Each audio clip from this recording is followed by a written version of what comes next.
छारखार करदेला BJP सरकार। भिड़ हिंसार आउ एक भयानक रूप देखिला ओडिशा। बीच रास्ता रे वस्त्र हरण,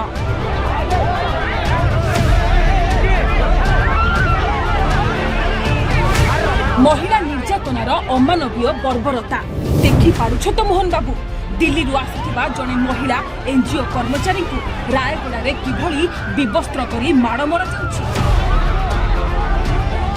मणिपुर भी टपिगला रायगड़ार यह दृश्य। ये आम राज्यर आईन श्रृंखला, ये बीजेपी 2 वर्षर सफलता। यही सफलतार गान करने को खुद प्रधानमंत्री आ राष्ट्रपति ओडिशा आसिछन्ति। केते आउ ओडिशार मुंड तळकु करिबो ए डबल इंजिन सरकार। अमेरिका ता महिला पर्यटक मानकु ओडिशा आसीबाकू मना करुछि। झियो बहु माने घरु बाहरिबाकू डरुछन्ति। बाहर राज्यरु आसुथिबा महिला मानकर एई अवस्था। आईन मंत्री किछि जाउनी। महिला विकास मंत्री विदेश भ्रमण में व्यस्त।